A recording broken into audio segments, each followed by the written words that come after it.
Ides of March dawns. Caesar enters, thronged. He turned. The soothsayer stood unmoving. March 15th arrives, but it's not over. A young man shoves through. Artemidorus holds paper. He presses it directly into Caesar's path. Greetings, Caesar. Read this at once. It matters to your safety.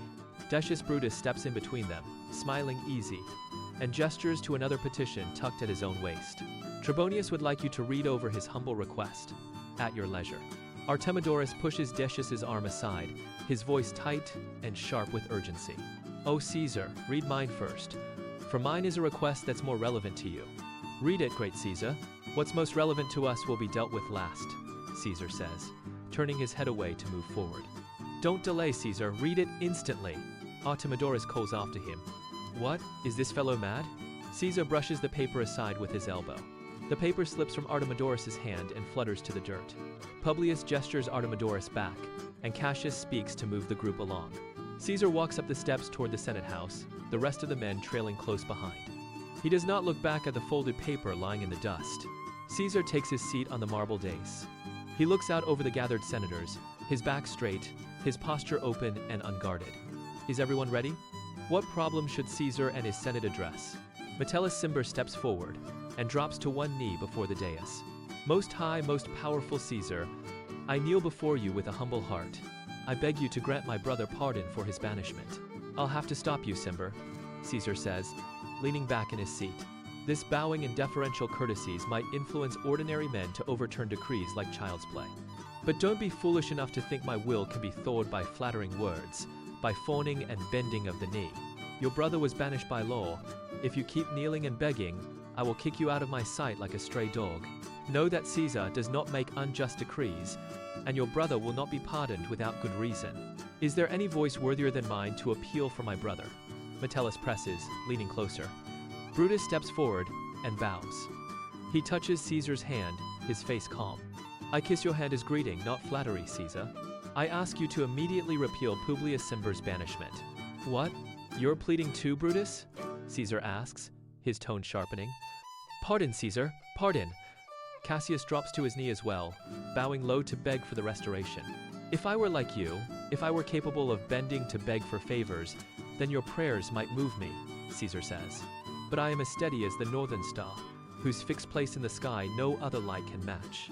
The world is filled with men of flesh and blood, but only one man holds his place unyielding, unmoved by any plea, and that man is me. I was unwavering that Cimber should be banished, and I remain firm that he will stay banished. Great Caesar, Decius Brutus steps forward, hand raised. Go away, Caesar snaps. Are you trying to lift Mount Olympus with your bare hands? Liberty, freedom, tyranny is dead, Cinna shouts, his voice echoing off the stone chamber walls. He waves his bloody dagger over his head. Run through the streets and announce it. Some of you go to the public platforms, Cassius orders, wiping blood from his wrist onto his tunic.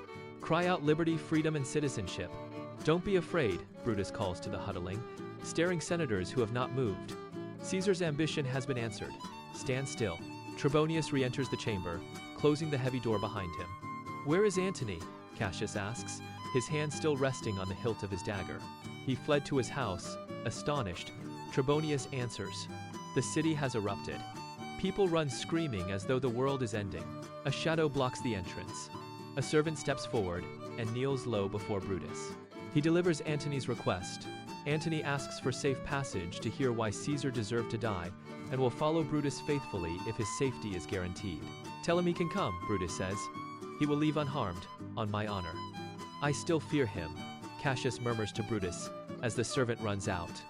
My suspicions are well placed. Antony steps into the chamber a minute later. His eyes lock immediately on the body on the floor. O mighty Caesar, he breathes. Have you been brought this low? Have all your conquests shrunk to just this? He turns to the conspirators, calm but tight. Let each man give me his bloody hand, he says. He shakes Brutus's hand first, then Cassius's, then each in turn. He turns back to the corpse, his voice thickening. It is true that I loved you, Caesar. Here you were cornered like a brave stag, shot by many hunters. The whole world was your forest, and you were the heart of the whole world. Here you lie, magnificent, still,